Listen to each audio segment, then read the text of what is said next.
a 540 hardtop, 5mm plate bottom, 4mm side, 3mm hardtop. It's running a Mercury 100 horsepower, which is the maximum horsepower rating for this particular hull. It has a water gate system, which basically has 190 litres of water that you can trap internally in the hull to add ballast, making obviously the boat a lot more stable. So I've had the Surtees 540 hardtop now for just on 15 months, and I thought now would be a good time to give an honest feedback and take you through some of the likes and dislikes on this boat. So if you're looking at a Surtees boat, you can make up your own mind and yeah, see what you think. So I'll take you through a couple of the dislikes first, and I have to admit there's not many dislikes on this boat. Number one pet hate would be the sounder on top of the dashboard. Everyone that's been in this boat has said exactly the same thing. It takes away from the field of view. In harbour there's a lot of kayaks, especially in low light conditions, so obviously you need as much field of view as obviously is what you can get. I'm running a Simrad Evo 3 9-inch display, which I don't think is overly big for a boat this size, but I'll turn the camera around and give you a quick look of how much vision it takes away from a person my height. Now I'm not very tall, so obviously if you're taller it's not going to affect you as much. If you're my height, shorter, a young kid who's learning to, you know, drive a boat, then obviously it takes up a lot of space. So this is basically my height, this is my field of view looking forward. The boat nose is down because obviously we're sitting on the trailer.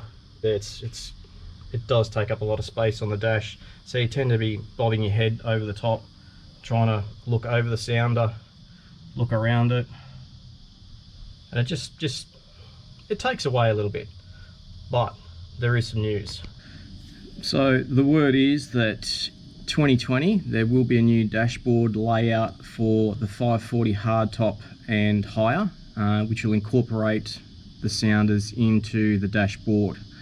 I'm not sure what size they're going to be able to run up to, but fingers crossed we'll be looking at least a 12.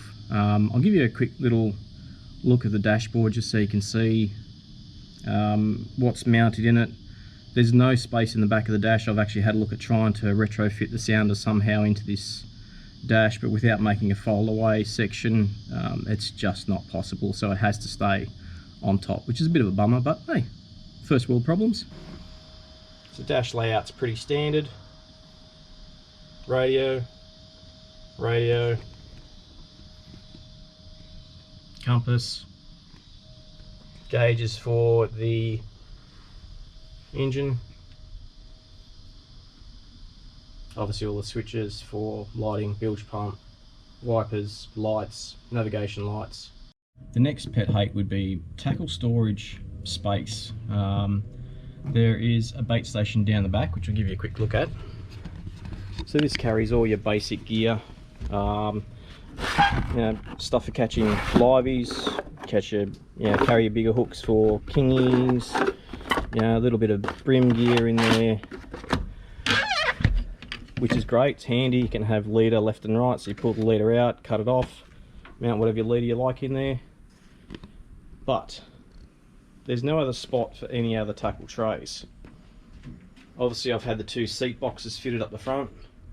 Underneath here we've got two 12-volt batteries for the Minn Kota motor, which I'll show you in a sec. But back to tackle storage, there's no other place for trays. You can fit obviously tackle up under the seats. Got a couple of, you know, Tupperware containers up there that have got plastics in it. So what I've made for tackle storage is I've used one of the seats and actually made this up using it's basically just chopping block. So in here there's a couple more trays you can fit in there. You can run squid jigs. So it basically gives you another 4, which would have been nice to have something like that. Maybe down the back here, because there's plenty of room down the back. Down here, keep my sinkers down underneath. If anyone looking at a simple option to store their sinkers, this is basically just a cutlery tray from, I think it was from Big W or one of those. It's rubberized at the bottom, it's got rubber feet underneath it. It's brilliant.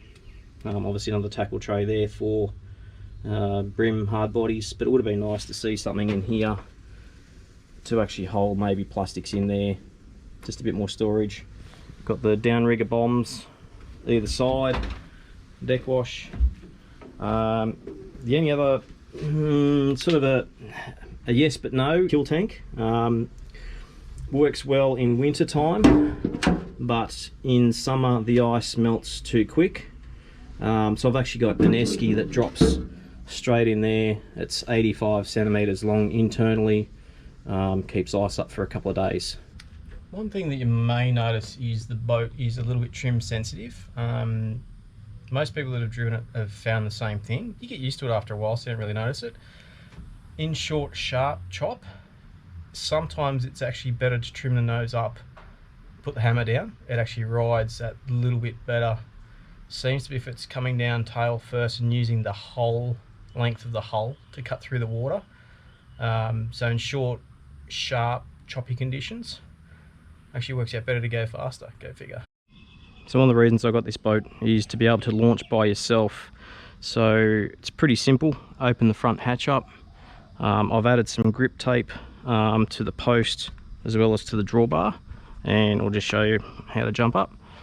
So it's pretty simple. Foot up top.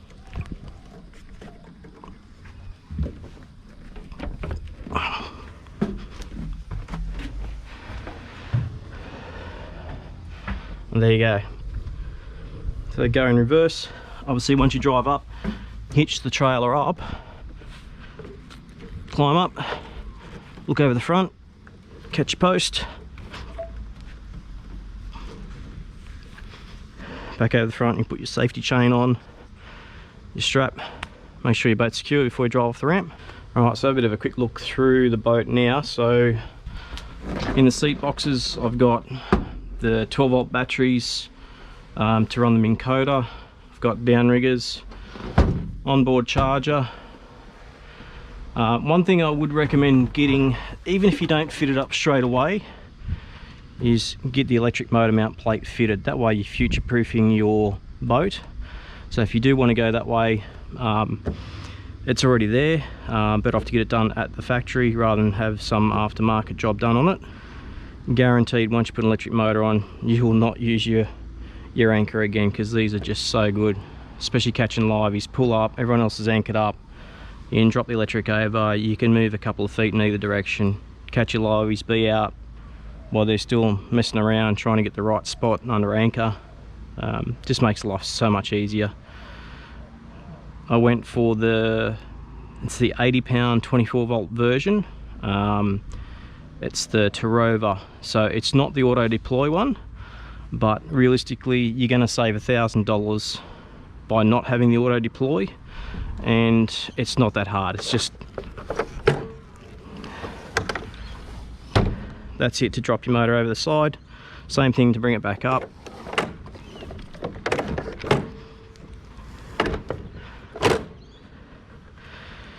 The hatch is big enough to quite happily stand up here.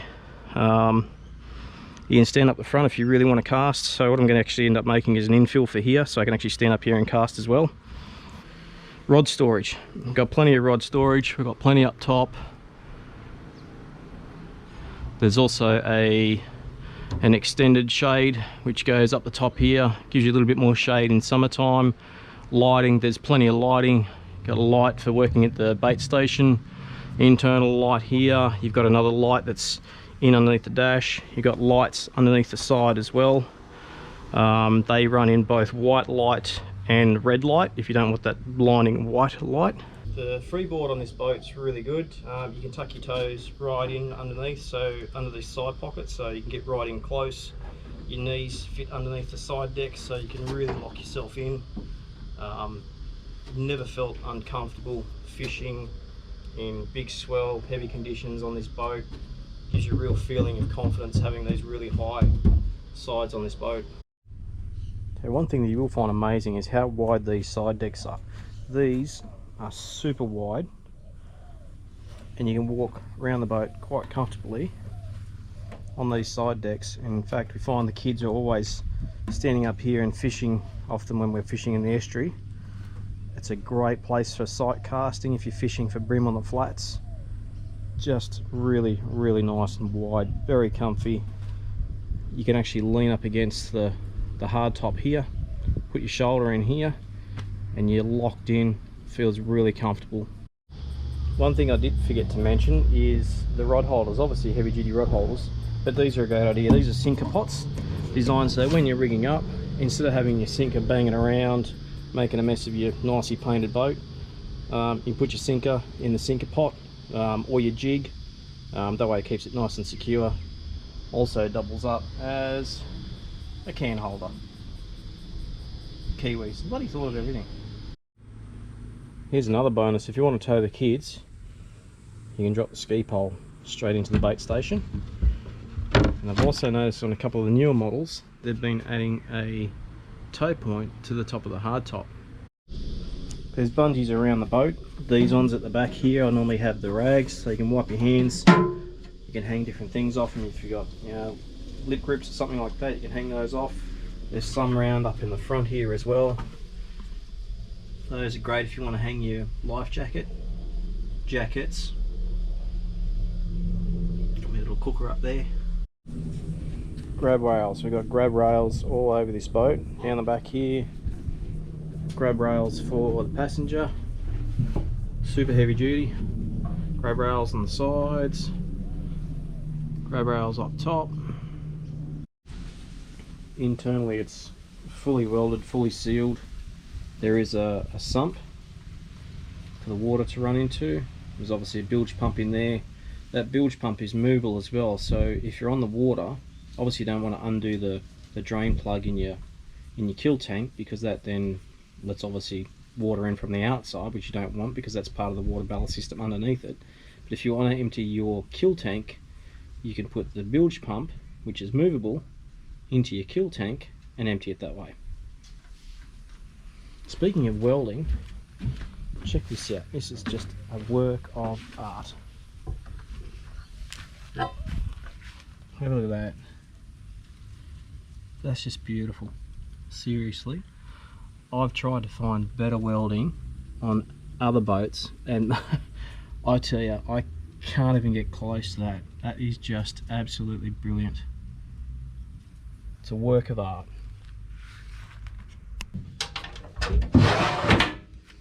It's your walk through transom, also your live bait tank. Large live bait tank. So we're getting approximately, someone starts up their lawnmower, about 31 to 32 knots of wide open throttle. Obviously with all the extra weight of the two 12-volt batteries, the Minn Kota, 100 litres fuel, 2 adults on board with a teenager, esky, all the fishing tackle. Yeah, around about 30, 31 is about the norm. Runs sweet at around about 24 to 26 knots.